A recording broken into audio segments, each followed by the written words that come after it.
Everybody, welcome to my latest edition of the Healing Open Wounds. Oh, I got a grand panel here today. I got married people with the single people. So we covered the whole gamut today. Got a couple of mental health professionals, and it's going down. First, I got the business taken of myself first before I start. Talk about healing open wounds. Nobody know I'm gonna say this, but I was talking to my son here, his mother, 2 weeks ago. And she said, Leroy, I like your podcast, I like what you're doing, but I got a bone to pick with you, right? So I said, what'd you Ray say? She said, you make me look bad, right? And she said, you gotta tell the truth. I said, where's the lie? And I listened, she started laughing, her own self, right? So let me handle this part. We didn't make it as a couple, but you all be my first love. My first girlfriend, my first woman, my first love, my first best friend. You will always be that to me, ride or die, not ride or lie. We didn't make it as a couple, but we produced a wonderful son to get to where he at, to be where the level he at. It wasn't just all me, it was you too. It wasn't just all me, it was her too. So just remember that I'm always gonna have a love for you, an appreciation for you, a kindness toward you. I'm glad we can laugh now. It used to be like that. You know what I'm saying? Oh, we used to go at it. You know what I'm saying? But healing open wounds. You always my first love. Always my first love. And you're the only woman that I had a child with. So that's special right there. Okay, so don't get that twisted. Okay? That's why we can smile today. That's for you. And that's for you. Okay? See how we do that? That's how we do it. See, a lot of times, it's just a conversation. When the emotions die down, just a conversation can happen. Can help to go a long way. Too many people have died without having those conversations. Okay. Now, the reason why I brought the married couples in, because the single people, I want them. We have our own ideas about what marriage is. Some people have been married before, but I want to know what it really is. And everybody ain't miserable. Everybody ain't trying to kill each other. Everybody ain't leaving at the drop of a dime. They're sticking through. That's why you got 20 plus years, Corey and Taria. Richard and Denise, over 40 years. And Jerry, how many years do I have? 15. Oh, boy. Let the church say amen. Let the church say amen. Let the church say amen. So, and I want y'all to, the men and the women, to hear from y'all, because I believe y'all can provide hope. You know what I mean? Because a lot of times this world gets us caught up. And people got a long ending list of these relationships. They don't lead to marriage. Nothing even close to a marriage.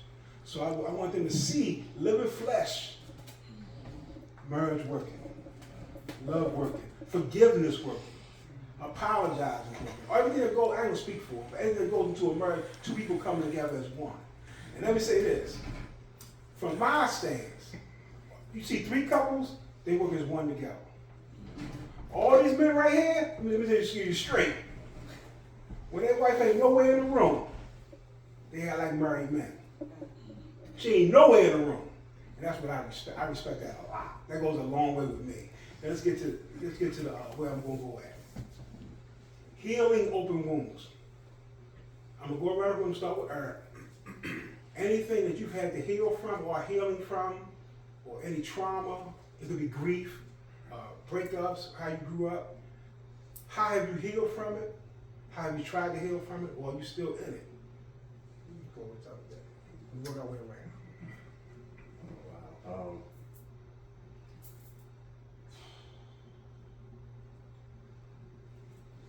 This has been a while ago, but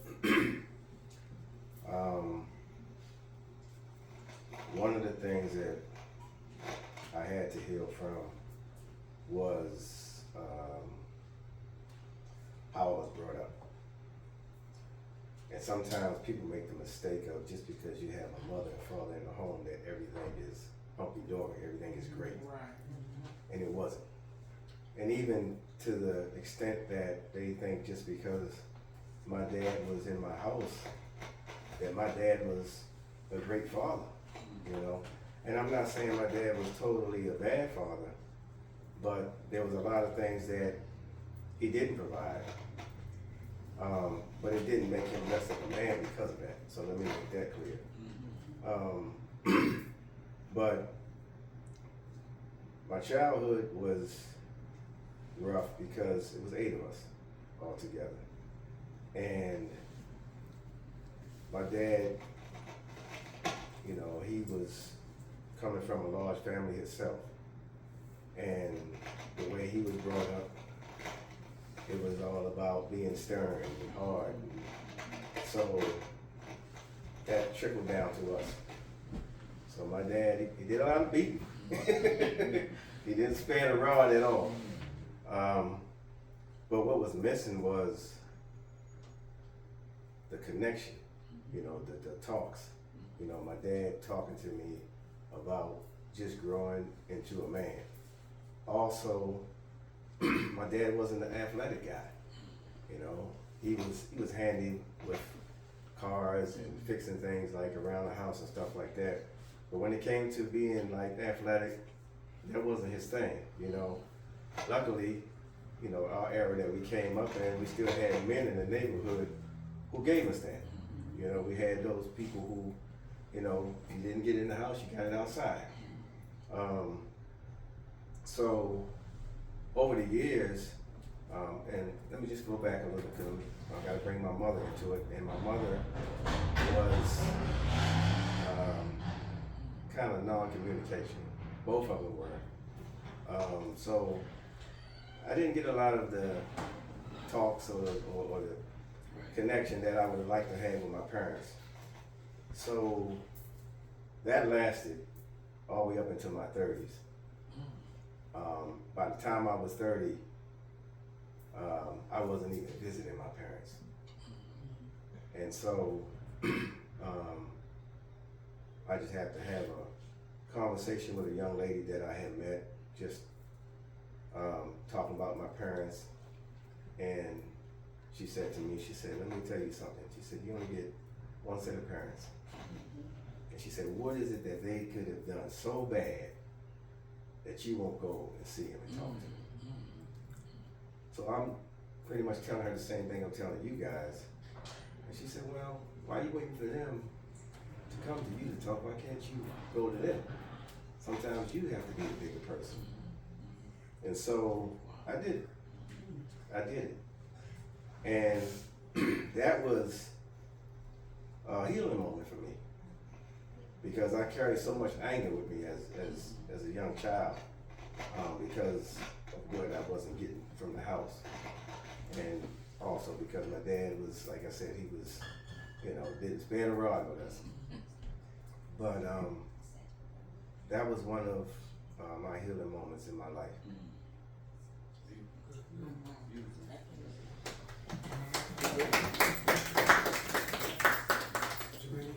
Jermaine, Excuse me, Leroy, how much time do we have? like 5 minutes. You mean to talk right now? Yeah, because we could go on. I mean, I'm just asking that question. Oh, I'll tell you what you do before you get to it. Well, anybody can respond to her. Am I adding to it? No, I can't be present. I'll let him talk. I commend you for doing it, because sometimes when it comes to parents, we feel that you automatically go back into a child's place no matter how old you are. So I commend you for caring so much about yourself and your mental health, and recognizing that and knowing that that's something that you needed to heal. Right. I'll tell you one thing, Eric lost both his parents. But I've been around the family since I was like 19 years old, 40 years. Eric was taking his mother and father. Before his father passed, Eric was his #1 caretaker. He traveled with Eric. Mr. Freeman had a ball with Eric. Mr. Freeman had a ball. So no matter what he felt as a younger person, Yeah. that didn't seep into his life when he became this man where he is now. He didn't hold that grudge. You know what I'm saying? I never knew until he started talking about it. You know what I'm saying? I knew he was angry when he was young, but I didn't know why. You know what I'm saying? But him and his father had a ball. So Mr. Freeman died smiling about Eric. Wow. And another thing, the kind of man he's developed, he become.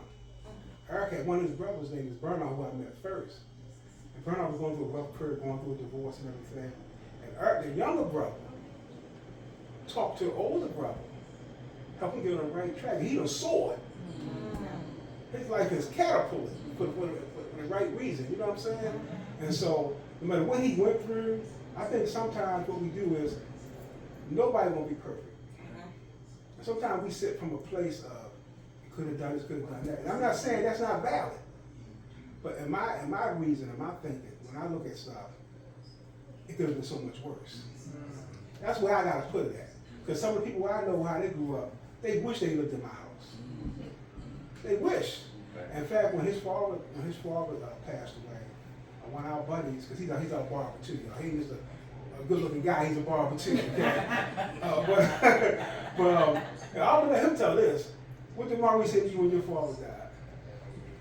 What did Maurice from Lexington Terrace. What did he say to you when your father died? Well, he pretty much told me. He told me I was just, kind of just Upset. Yeah, just kind of expressing to him how much I had missed my dad at that point. And so he kind of messed me up and he told me to shut up, and I'm like, what? So he was like, he said, man, he said, you in your 50s. You done had your father most of your life. He said, I never had my dad. So in that moment, it just made me kind of step back and just like, appreciate the time that I had with my dad. And I don't want to take up the mic a whole lot, but I'm gonna just finish with this and say that too many of us go through life, whether it's our parents, whether it's your family members, we go through life too long holding on to things that can easily be resolved. And the guy he just talking about, Maurice, I just had a conversation with him because him and his brother was at odds. And I said, hey, why don't you just have a conversation with him? So he did. And he came back and he said, man, we straight. And sometimes that's all it takes. And I think, just like I was told, we wait for the other person. Even if that person was wrong about whatever they did, we want them to apologize instead of us just saying, hey, let me just talk. And just sit down with that person and resolve these issues. My oldest brother held a grudge with my parents for years till my mother was dying. And we were called into a room, to talk to my mother for the last time. And I just said, hey, man, y'all want to get off your chest. Let's get it off your chest now. Surprisingly, my oldest brother, for all these years, felt like when he started working and got a job, and we were still pretty much young, he felt like my mother catered more to us than him. And I said to him, I said, you're wrong. I said, she saw you grow, she saw you become independent, she didn't have to worry about you anymore. So you took it in the wrong way. But he held that for all those years. And it was just something so simple, you know what I mean? So I think, like I said, we go through life, we hold grudges with people. Life is short. And if you have people in your life that at one point in time y'all had a great relationship, by all means, try to rekindle that, fix it, whatever it is. Because when somebody is gone, they're gone. There's no apologizing, and that's a tough thing to bear, not ever having that opportunity to correct the wrong. Hey, real quick, how many times did your father tell you that he loved you? And how many times did you tell him that you loved him? And not necessarily a number, but was that a common kind of... As a young man, my father never. Never. My father never told me he loved me. My mother never said she loved me. My father didn't actually express or say that he loved me until, I was much older, And I told him I loved him. And then he responded back to me. But before he passed, you know, he did tell me before he died that he loved me. But you know something, I don't think that y'all fall around the same age when they pass around 80. I don't think a lot of men even built like that emotionally. That's my point. That's not the environment to do it. But let me ask you this. Don't just go to earth for everybody as you go around. How many of y'all tell your own children now you love them? What you didn't get, but who's breaking the cycle? With your own children. You know what I'm saying? We can stay stuck. We can break the cycle. We didn't like it. So if we had your children here, what would they say about you? Eric has two sons. I mean, you gotta keep it real here, right? You gotta break the cycle. You know what I'm saying? Because we know more than what they knew. That's exactly right. They knew more than what people with their parents knew. Each generation know, my son know more than me, will know more than me. You see what I'm saying? We learn from our mistakes and we learn from our triumphs. Because it ain't all mistakes. That's right. So, Some of it is learning. amen. It's not all mistakes. Right. Some of it's Amen. learning. Amen. And I want to say one thing, all right? That's what we're going to Jermaine. How often you tell your sons you love them now? Or, you know, since how long have you tell them that? Every time I talk to him, Good. at the end of our conversation, I always tell him before I get off the phone with him that I love him. Good. So, like you said, From the cycle. correcting, you know, that's, you know, breaking that cycle, so that it doesn't trickle down, to the next generation. So they won't be on the couch 20 years old to say what you say. No, they won't. They won't. I can't remember the anger that results from, in that most sacred institution, our homes, we never hear I love you enough. Correct. Correct. And think about the impact that it had on your spirit. On our spirit, when we as men, Yes. share that our women are more inclined to do that, but as men, then and now. So if my sons were here, they would tell you every single day. I tell them I love them. Had no hesitation. But my father rarely said that. Anyway, was just curious how many times did you hear those three words? Right. But you know something, Richard, with a lot of men showing emotion Right. was always equated with weakness. Mm. He's soft. And you want to be respected. You see what I'm saying? So we just get, them conversations just starting to happen like the past 5-10 years. Even having conversations openly. But before my dad passed, I saw him do something I never said. My dad used to cry all the time, drop a hat. I never saw him cry up until 50 years old. But a story come on and everybody he started crying. You see what I'm saying? So I think we have so much emotions built up in us. Yes. You know, for all them years. Yeah. My dad was 79. It just comes out, then it just forces its way out. You see what I'm saying? Because it will. It always does. It just comes out in different ways. Yes. Some of what we're seeing around us is that inability to express what we're feeling. Yes. It's going to come out. Right. It'll come out in a way that is helpful, that is loving, that is kind, or it's going to come out caustic and rough and scratchy. Some of the things that we're seeing, you know, we're hearing about it, road rage, anxiety, increased depression. Some would say, if we would talk about it more, as you said, Eric, have a conversation about it. That idea of simply sharing it with somebody that you know cares has tremendous value. Yes. It has tremendous value. So yes, we can try to hold it in. It's always gonna come out. Yes, more out. It's gonna come out in a way that might look way different than the words, but it will. Yeah. Jermaine? What was the question? Any trauma, anything that you have to get through, or No. work through? I do want to piggyback on the statement of not being told you were loved when you were younger in your household. I can go back to my household, and of course I have my sister here. We didn't get told, I love you, I love you, I love you. It was showed. And through my grandparents, through my parents, we just knew that the love was there. And we had a very good childhood a very good upbringing, very good, respectful men, but we knew we was loved. And I deal with that with my son's side of the family. I love you, I love you, I love you, but they never show it. So it's easy for people sometimes to drop that word.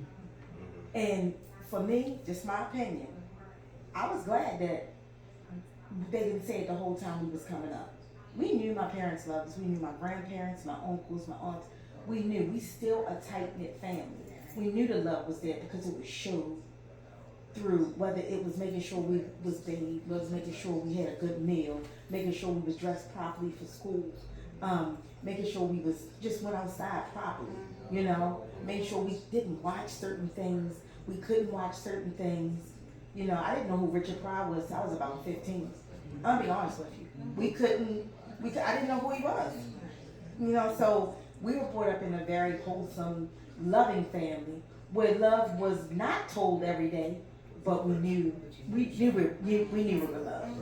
We knew. So I just wanted to piggyback on Let me say one thing, Jermaine. I got to observe. Me and Eric both got to observe y'all relationship with y'all mother. Yes. I'm gonna tell you, Jermaine and her sisters, Nikki, they're tight and tight. Their mother was like another girlfriend. You know what I'm saying? And unfortunately, they lost her. But they had a really, that's a bond that's still there. Because they're in the spirit. You know what I'm saying? A lot of people never had the experience having a relationship with their mother that y'all had with y'all. I saw it close up my own self. You see what I'm saying? I used to joke with her. She was a barbershop, you know what I'm saying?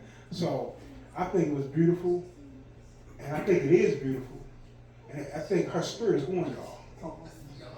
So as she not here physically, but she walks with y'all. She talks with y'all. She prays with y'all, and she's watching you closely. And she got a smile on her face. The grown women y'all are. Classy, funny, can be serious. Great mom, grandma, sisterly bond. Y'all have all that going on.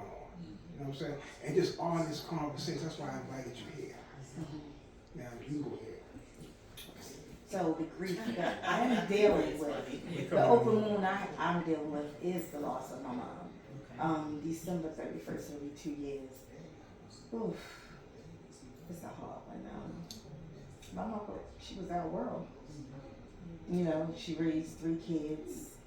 Basically, my father, I think when I was probably about 12, my father was in the Vietnam War, so my father had PSDT, but he had it really, really bad.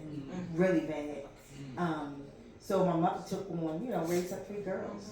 I could remember her working 2 jobs, and when Montgomery Wards was out, she taking the bus. And so I'm grateful though. I am grateful to go back to what Eric said. I had 52 years with my mom. God did allow 52 years.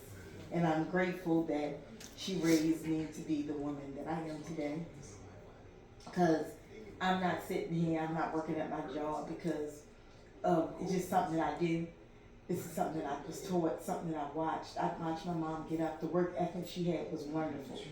She worked up until 2019 till she retired. And she was at Social Security for 42 years. So, you know, so she set great examples for me and my sisters, and we knew we had to always stick together, no matter what. No matter who came along, we're tight-knit. We are tight-knit. It's another one, but she doesn't really come out that much, but it's 3 of us. But me and my sister right here, we're always together. So that's but I live with my memories. I play them all the time in my head. That's how I get through it. I play them all the time in my head. And I might sit up at night and I might make a reel and post it on Facebook. But that's my grieving part. That makes me feel like, oh goodness, you know. And people call me and be like, you must be having a moment, Jermaine. Yeah, I am. They say, 'cause I seen your reel, I seen your post, you must be having a moment. I said, yeah. But I know my mom lives inside of me. I know she's with us, like Leroy said, every day. It's tough. I just tell people who have their mothers, oh, I ain't talking to my mother in 3 weeks. I ain't talking to my mother in 3 months. I don't talk to her every day. No. Talk to your mother, please. Do what you can do for your mother, because we only get one. And once they're gone, and if it's anything you wrong, once they're gone, you can't wrong them. You can't make that right wrong. Because it's too late. I never had to deal with that. We was with my mother up until the day she left here.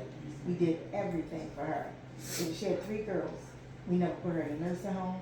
We would trade shifts. Me and Nikki was there every day after work till 11 o'clock, 11:30 at night. Sometimes staying the night. We just was there. We put a camera in for her. I just don't understand when people say, "Oh, I don't talk to my mother."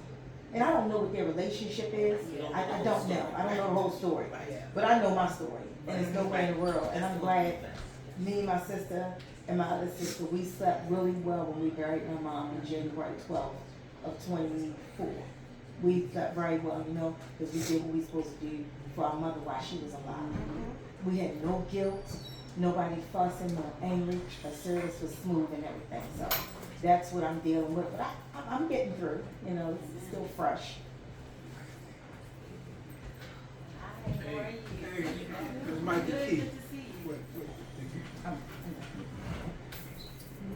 You see her? Only open wound I had is missing my mom.